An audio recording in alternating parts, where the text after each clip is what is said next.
How's it going, lads? Marshall here, and welcome back to a different type of video on the channel. Now, if you throw your minds back to a couple of months ago, we did a World Cup series on the channel where you had to play like 5-foot champs games with every single nation, and in the knockouts, if they do qualify for the knockouts through their groups, they go into a head-to-head battle in a 4-4-2 where it was divided down the middle, half of one side, half of the other side. They battled it out against each other, and the people with the highest match ratings qualified for the next round. We are doing the exact same, but in a different format on the World Cup mode. So lads, if you do enjoy, bring the hype to the video. Smash a like on it straight away if you like the concept, if you like the idea. Today we're starting with England, so smash a like on it, subscribe to the channel if you're new around here. Let's just get into it. So it is England today, and on the bench we've got like Jamie Vardy, who obviously kind of shows you who's going to be at striker. Marcus Rashford's on there, Welbeck's on there, Lallana, who will come on. The players that do come on is Vardy, Rashford, and Lallana. The rest, Welbeck, I mean, come on. Ross Barkley, I'm not going to bring him on. Oxlade-Chamberlain, possibly once or twice. Theo Walcott, not a wide man. And the weird thing is about this England squad is they've got no wide men. I know it's a 5-at-the-back formation now with Trippier and Kyle Walker at centre-back, but Walker is a right-back on this game. Well, a right wing-back. So Walcott is a calm. I think I just packed Jack Wilshere as well today. We've got Livermore, Trippier, Keane, Bertrand, and Gary Cahill all on the reserves. So in terms of the team in the background, it is England. As we go and select England here, we put the goalkeeper in. We could have went Heaton or we could have went Pickford, but Butland looks like the best keeper. You compare the stats, 82 diving, 85 reflexes, and 80 handle and 80 positioning. It's better than every single one of them, apart from Pickford's kicking. And I'm not getting a keeper just to kick the ball out. I'm getting him to save shots. So Butland goes in net, and that is exactly who we choose in that position. Then at right back, like I did say, it is a right wing back. So we'll go defender. And not anyone in Europe. Come on, it's got to beat England. So, in terms of the right back, it's Kyle Walker. You know Kyle Walker in this game. You know he's good. And you know he's solid on the game in general. Then the centre-backs, we have Smalling. And we have... No, that's not going to be Jones. We have Stones instead. So, it's one of the Jones, but it is Stones. Jones doesn't even make the reserves. I mean, just look at that card, man. He looks scary in his picture, but it's not scary as my face, but you know what I'm saying. Jagielka, Maguire's on there, we've got Gibbs, we've got Shaw, and Shaw's not going to be the left back. Unfortunately for Shaw, it's going to be Danny Rose, because Danny Rose looks like a very impressive card in the game. So defensively, we're sorted there. Butland, Walker, Smalling, Stones, and Danny Rose. So we're sorted at the back. Now we need to go in the CDM position. So again, we'll select the position right now, CDM. We've got to go to England again. I don't know why it keeps doing this, but the CDMs...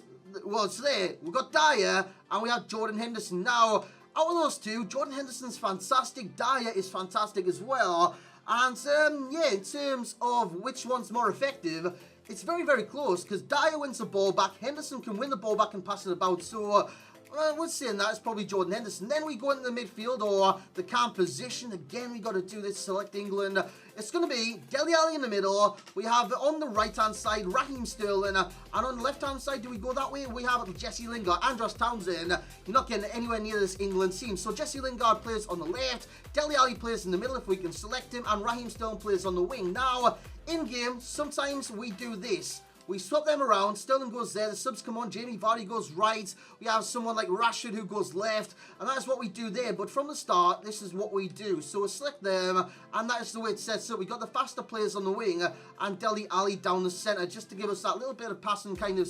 well, he's got the physicality as well, doesn't he? 78 physical. So he's got the passing, he's got the physical, and he's got the dribbling too. Then we go to striker. Come on, select England, man. It's Harry Kane. We could have went Sturridge, but Sturridge, I mean, it's not a great card, is it? That's not a great card. Jermaine Defoe, again, it's not a great card. And Mikel Antonio is a good card, but he just doesn't look like a right fit for this team. So Harry Kane was the man, and he did bag a lot of goals. And speaking of goals, remember lads, this is like ranked upon goals scored. What is it? Goals scored, the wins that you do get, goes on a point system. So in terms of like us getting the top 16 to go into the knockouts to face each other, we need to get through this point system first. And with that, you need points. You get 3 points every win. And yeah, you finish in like whatever round you finish in. Say it'd be semi-final, you get like 15 points. Final would be 18 points.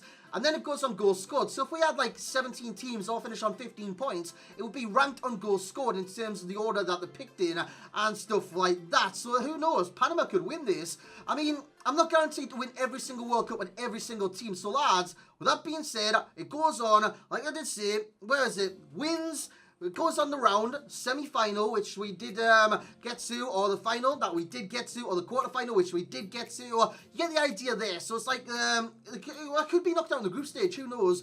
Who knows? And then we have the goals scored and the point system that we have put in place, which is quite, it speaks for itself. So lads, with all that being said, let's get into the games. So here we go then, lads. And as you can see, our first opponent does have Harry Kane himself. It's striker. Now I'm going to go through the squad as well, from back to front, and just tell you about the squad and how they do play in the formation, the 4-2-3-1, because it's not a formation I've really used in terms of on the World Cup mode, because as you know, in the World Cup mode you need to play that little bit more slower. But we get off to a cracking start, and it's Raheem Sterling. He's going to be pivotal to the team, as I'm hoping Harry Kane will be as well, because Harry Kane is the lead striker on this team. Sterling bags another one right in the top corner. That was a cracking strike there from Raheem the Dream. Do they even call him Raheem the Dream Sterling? But anyway, no, it's Kareem the Dream Sterling, as my opponent does a fake shot, does a turn, and gets in the area and scores with Philippe Coutinho, and he goes into the scorpion kick celebration, made famous by Olivier Giroud. This is Raheem Sterling playing in Jamie Vardy on off the bench, fresh off the bench,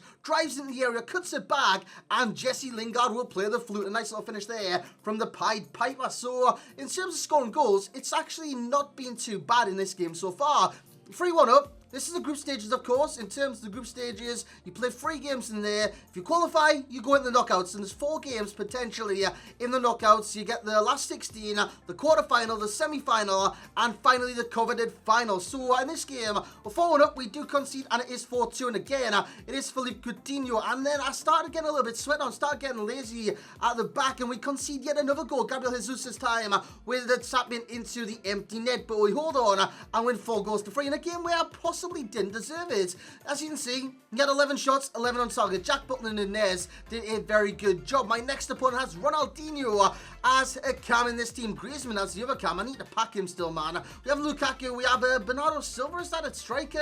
And it was Ronaldinho who broke my heart. It's same as like the 2002 World Cup where he broke England hearts. He does it again. Deflecting off small in the back of the net in the 88th minute. We battled hard all game against a very tough opponent, I've got to say that, and we lose a group game. So in the last one, we've either got to draw and hope for the best, or we've got to win and hope for the best. And we come against Miroslav Klose, Paulo Dybala, Neymar's in there, Gabriel Jesus is in there as well, Jose Callejon, Paul Pogba, at CDM, Sergio Ramos is in there too. And in this game, we do take the lead. It's Harry Kane doing well, plays in Dele Alli, and he scores with a Rabona finish. Nice finish there by Dele Alli.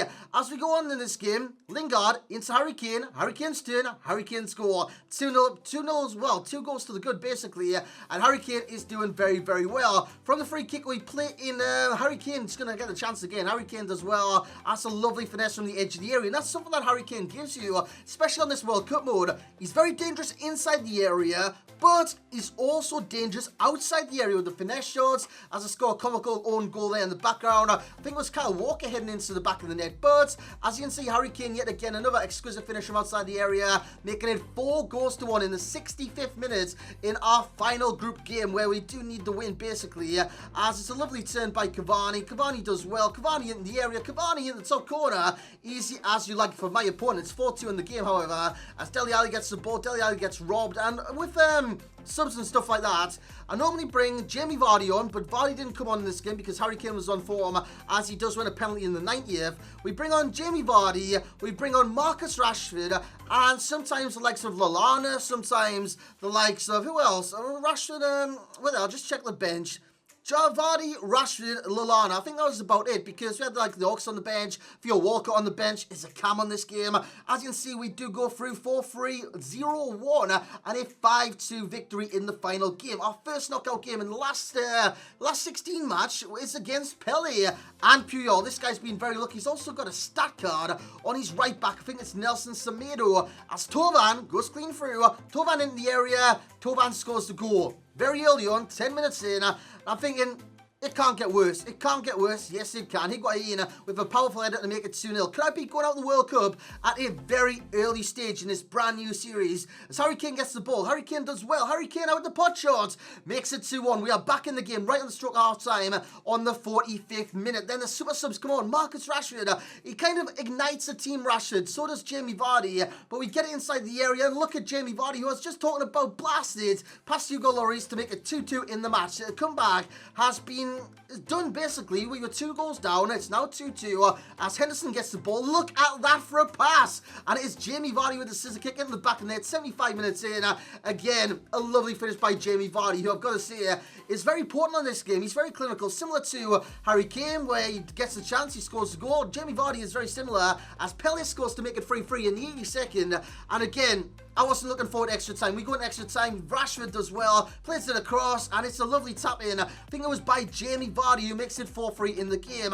And then it's Harry Kane. Harry Kane on the ball, good turn, good drag back in there. It's a lovely ball into Lallana, and Lallana makes it 5-3. And it's the first time Lallana came on, and Lallana pulled the strings, man. Look at that pass to Jamie Vardy. First time hit into the bottom corner. Gets in. What a finish. So, the team in general, we've got Jack Butland in nets. Butland was good. At the same time, did he keep any clean sheets? None so far. None so far. We conceded in every single game, which is quite unfortunate as we go into the quarterfinal against Hidetoshi Nakata, Yashin, and the likes of Mersens, Jamie Vardy himself, Raheem Sterling himself, the right back, Kyle Walker. Kyle Walker on this game is golden. He's so good. He is so good as De Bruyne. I don't know whether that crossed the line. It was a cracking finish, but I've got question marks over whether that did cross the line. Chris Smalling, John Stones at the back. Were they a good partnership? Yes, they were, but at the same time, they are lacking pace on this game. And John Stones, I think he's lacking that physicality that Smalling does provide, that he doesn't, which is quite a shame as we do concede here. Lovely ball inside the area. It is Hidetoshi Nakata who makes it 2-1 in the game, 58 minutes in. But we attack. Harry Kane on the ball. Harry Kane with the cross. Raheem Sterling with the chest. Raheem Sterling with the finish. And speaking about Raheem Sterling, he's great. He's so good. He's explosive in his pace. He's dynamic in the dribble. And he's just great in general. So to have him at cam, it's like a free cams in a 4-2-3-1. He does very well. As his central cam, which is where he scored from in this position, he did very well. And I moved them in there once I brought the subs on and whatnot. Rashford, one of the subs, makes it 4-3 in the game. As my opponent does press start and he does quit. So we go into the semi-finals. So we're doing quite well with this run with England. Then we come against R9. Why R9? Miroslav Klose is in there as well. So is Lionel Messi at right wing. So that's not too bad. The CDMs, Henderson, Dyer. I've got to say, who was the gem in those two? Henderson, he spreads the ball about. He does very, very well. Whereas Dyer, he does the dirty work. He puts the challenges in and he wins the ball back. I love that about Dyer. So of those two, I'd probably go Henderson, but Dyer does a great job. Then the free cams, the free musketeers. We have Raheem Sterling. I've spoken about him. Dele Alli doesn't do much of anything, but in this semi-final, he does back 2 and we have 2-1 up. Then we have Jesse Lingard. He did the Pied Piper once, and that is literally all he did for the club. He came off at like half-time normally, and it just wasn't great, man. It just wasn't great as we go 3-2 up in this game. It is Raheem Sterling cutting it back, and it's Jamie bloody Vardy who blasted home to make it 3-2. But is that the end of our run? Because it is a 1-1 once I give away a penalty. Stupid, because I slid in to block the ball. He wins the penalty, puts it down the middle, and it is 3-3. 3-3 with 15 minutes to go. Then, with 5 minutes to go, Pogba inside the area, dazzling feet. He puts it in. It's, yeah, 4-3. And lads, that is our tournament run over. We get knocked out in the semi-finals. Unfortunately, we do get knocked out in the semi-finals, possibly undeservedly, but let's go have a look at the leaderboard. So there we have it then, lads. It is heartache for England in the semi-final stage. But if you cast your mind back to the group stages, we also lost a game. That is why England have won 4 and are on 12 points right now, which I've got to say, it isn't that good. And the England team in general just isn't that good. I mean, it's got its focus points in certain areas, like Harry Kane's a focus point in the attack. Raheem Sterling in the midfield is very, very good. And at defence, you've got the likes of Kyle Walker. But apart from that, it's not great. It's not great. And England with 4 wins, just, I don't think they'll cut the mustard. As you can see by the side of me, we have the teams in there. Well, these are just placeholders right now. This is a demonstration of 16 teams that will qualify for the knockouts. The last 16, then we go in like a head-to-head where they do go off against each other in a 4-4-2 formation. But as of right now, I don't think the benchmark's been set. Lads, suggest any other teams that we do this with could be France, could be Panama, it could be anyone. Leave them in the comments section below because I will be doing this almost daily. So if you guys do enjoy this series, do let me know because I want to finish this before the World Cup final just to see who wins our World Cup in terms of this. This is a brand new system, of course. We got the wins, we got the points, and we do have the goals scored. In terms of goals scored, they scored 22 times. That's not too shabby, but Harry Kane scored 6, assisted 6 times. So if I didn't have Harry Kane, I don't know, man. Jamie Vardy possibly could have done a little bit better, but Harry Kane with the 6 assists and 6 goals, so 12 goal contributions over the course of 6 games isn't too bad. He did very, very well in that aspect. I know one game he went off and scored quite a few, but I've got to say Harry Kane is the key player in this team. You look at Raheem Sterling. Raheem Sterling could be the key player in this team, but Harry Kane definitely. And I looked at the stats. Harry Kane just smashed it out the park, man. He was great. So you can see the stats at the bottom. Top scorer, Harry Kane with 6. Top assister, Harry Kane with 6. And top clean sheets, Butland with 0. He didn't get a single clean sheet, man. I think that's part of the problem, is the defence of England. That's why I chose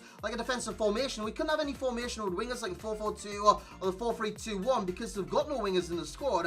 It's all central, so I had to go like the central formation. I thought this one would be the best. But looking back, it's possibly a 4-1-2-1-2 with Vardy and Harry Kane as strikers. So that is possibly what I would go for. But as of right now, I don't know, man. I reckon it's easily beatable. So England set the benchmark right now. It's not exactly too high. So in the comment section today, I want to see which team I should do this with next. Obviously, I enjoy playing the games. I enjoy trying the different nations out. I haven't got every single player in the game mode as of yet, but I will try my utmost best to do that. And lads, if you have enjoyed our first episode of this, smash a like on it straight away. Subscribe to the channel if you're new around here. Like I said, let's try and, well, let's set a like target, lads. Let's try and smash 1,000 likes to the first episode of this brand new series. Well, going back a couple of months, it was like a different version of this series, but for the return of the series for the World Cup, with all the World Cup teams in there, smash a like on this, lads. Subscribe to the channel if you're new around here. And as always, I will catch you all next time.